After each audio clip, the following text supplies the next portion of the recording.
game looks great. It's a very nice design and it's very fun to play. Hi, I'm Joost from Kittens Toy Studio and I'm here today with Exploding Kittens.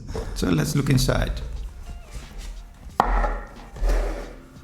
So you've got your rule book, which explains all the rules to you. And it will guide you through the basic setup of the game. And you have all these different cards that each of the players will get in their hands. Now the goal of the game is to not explode, not get an exploding kitten, but instead have your opponents explode. So that's a pretty fun game, and you get all of these cool artworks of these fun little cats. But you really don't need to be a cat fan to be able to enjoy this game. This is a diffuse, and this is a diffuse. And I'll get into why these are so important in a minute. Now there are a few different types of cards. You have a few exploding kittens. Depending on how many people are playing the game, you always have one exploding kitten less than the amount of players you play with. So everyone has a chance to die from an exploding kitten. And then you give each player a hand of cards, and then you shuffle the deck with these exploding kittens in them. So no one knows when exactly an exploding kitten will surface. It could be the first card, but it could also be like the 10th card. And that's why you have a few of these extra bonus cards that you can use to defend yourself against the exploding kittens. So let's give ourselves a hand of cards. And then we'll put the exploding kittens in the deck. And no one knows where they are, because now we would shuffle the deck. Now let's say it's my turn.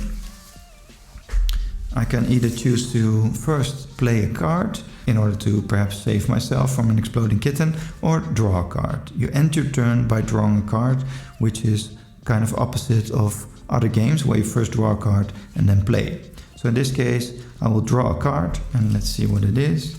It's a See the Future. Now with this card I can see the future, which means I can see the top cards. Now remember, I can play a card before I draw, so I can play this when it's my turn to see the top 3 cards and then make a decision if I want to draw or maybe want to play another card in my hand, because you can play as many cards as you want. Now once you're out of cards, then you really don't have any defense against exploding kittens. So it's always smart to try to get through the game with playing as little amount of cards as possible.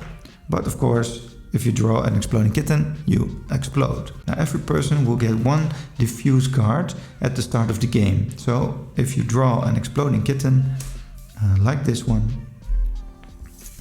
which is very cute but still exploding, then you can play your diffuse card, which is essentially 1 life. Now once that's gone, I can of course get another one from the pile if I'm lucky, or I can maybe steal it from someone else with the help of some of these cards. So you can have another life or another diffuse card. Now I didn't explode, so I can put this exploding kitten back, and I can decide where in the pack I'll put it back. So I can put it on top, so the person next to me will definitely grab it, or I can put it 1 under or 2 under or 3 under.